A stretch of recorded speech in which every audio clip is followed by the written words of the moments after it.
Good morning and welcome to the ESPON Scientific Conference on building the next generation of research on territorial development. My name is Ilona Raugze. I'm the head of unit for evidence and outreach at the ESPON EGTC.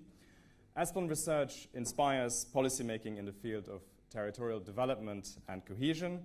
And at this scientific conference, we're looking for fresh approaches and methods to inspire us. Some of you have worked with ESPON before. Some of you are perhaps new. We would like to thank all of you who have submitted papers to be discussed in the parallel sessions today. And we really hope that this will be an inspiring day for all of you.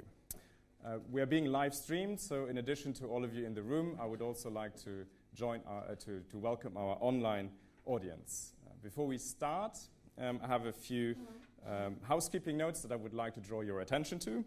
There are three of them. So first of all, please obey all fire alarm activations.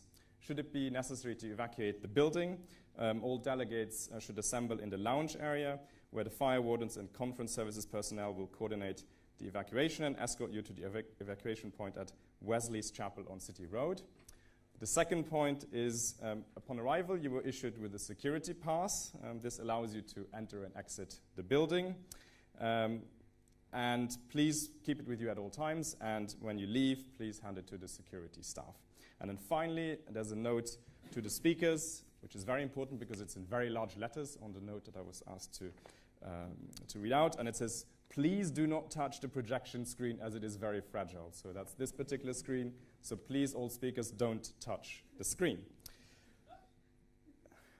Before we get started with the opening plenary session, we have some opening remarks. So I would like to welcome first Ilona Raugze, the director of the ESPON EGTC, to come up and share her opening remarks.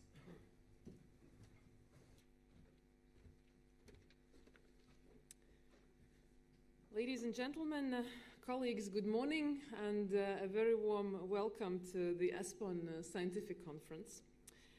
Our conference today is about inspiration. Inspiration that we hope to get from you when discussing experiences and also upcoming challenges in territorial development and cohesion, and also new scientific approaches that we could apply in territorial research. This is part of our efforts to make our research closer to the realities and also the diversity of places in Europe, as well as the needs of our stakeholders, policymakers at all levels, from European to local. ESPON develops research for policymaking, and therefore, for us, it's of utmost importance to understand the questions that policymakers raise and also the answers that they seek to get from the researchers. We selected the three topics for this conference on territorial interrelations, monitoring integrated territorial development, and new data sources, based on some of the key challenges that the research on territorial development field is facing today.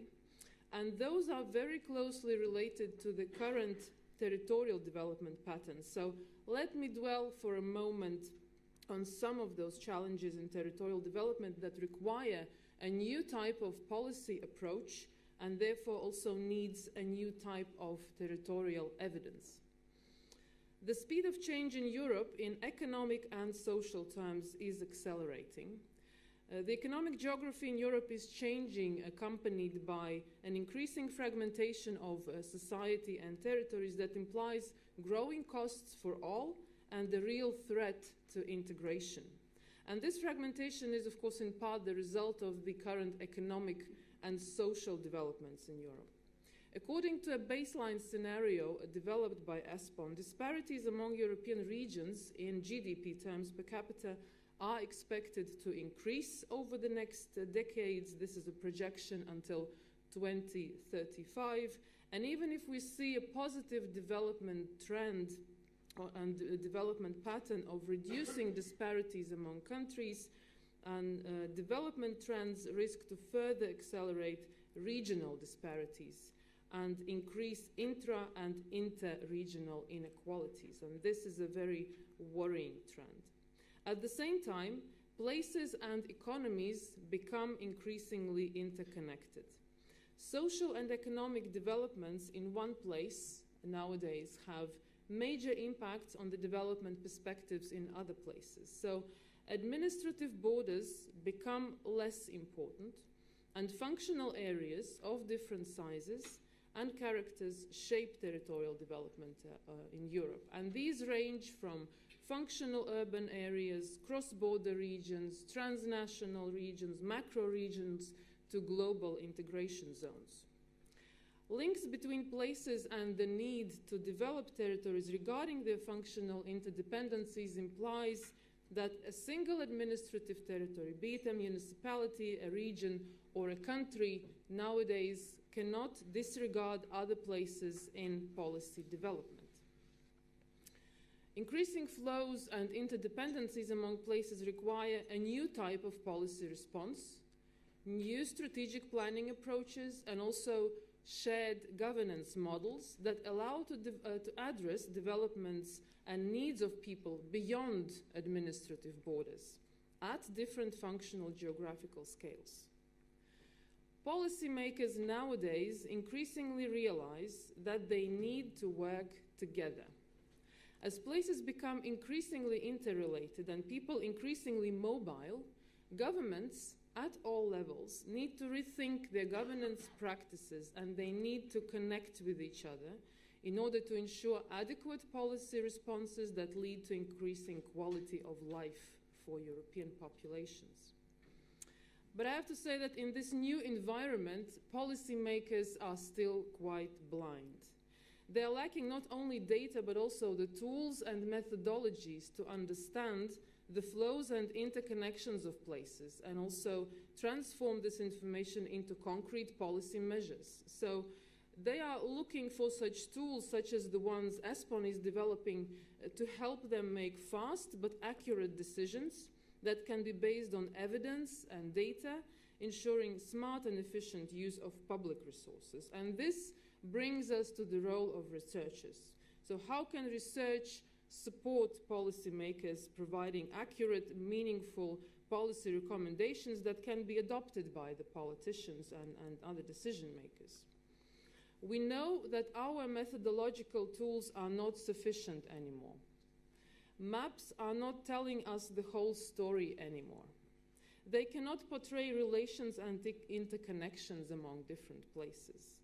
We are bound in our research and data collection to the administrative borders when citizens and places are less and less restricted by those. And in this fast-changing environment, we are using data from 5 years back to plan for the future. So we need a new approach in territorial research. And in this field of territorial research, we need a forward-looking approach. We need an integrated approach gathering expertise from different sectors and fields. And we need a place-based approach that allows us to capture the realities of different places and also their interrelations at a very nuclear level.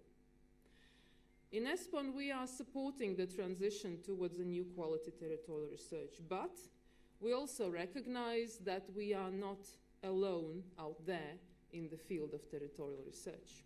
Therefore, we are developing closer working relationships with our partners in the European Commission, in Eurostat, and also with OECD, and I'm therefore also very happy that our colleague from DG Regio, Mrs. Wallis-Goerland van de Broek, the head of unit of the Competence Center for Inclusive Growth, Urban and Territorial Development, I have to say the godmother of ESPON in DG Regio, has found an opportunity also to join us today. A very warm welcome to you.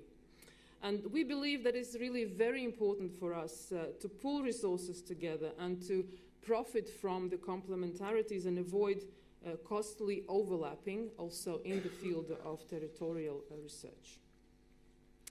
To sum up, if places are interconnected, it means that policymakers need to work together, scientists need to work together, institutions need to work together to ensure that the needs of citizens are satisfied. And nowadays, it's all about partnerships, it's all about multi-level governance, it's all about cooperation. But all of this requires time, ownership, and leadership.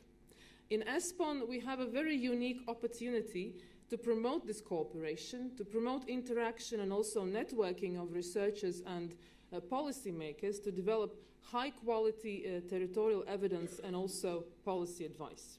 And this conference is just one example of how we do it. Let me thank you all for participating and submitting your work to be presented today. We received 37 abstracts of excellent quality, and the choice for us was really a difficult task. Many of you have worked for ESPON before and are cooperating with us currently, but we are also happy to receive many applications, almost half of them I have to say, and registrations also from people that have not cooperated with ESPON before. And we are continuously striving to increase our pool of researchers that we are working this, and I would like to encourage all of you who have become acquainted with ESPON and interested in cooperating with us to encourage you to apply for our upcoming calls for tenders that we announce in order to set up new contracts for implementing our research activities. Finally, I would like to thank also our two distinguished keynote speakers, Andy Pike and Daniel Florea, for joining us today. I'm sure they will give us a very stimulating boost to our today's debate, focusing on continuity and change in territorial development and policy, and also more specifically on data challenges and opportunities, particularly from a local decision maker's perspective. So I wish us all an inspiring day together. Enjoy. Thank you.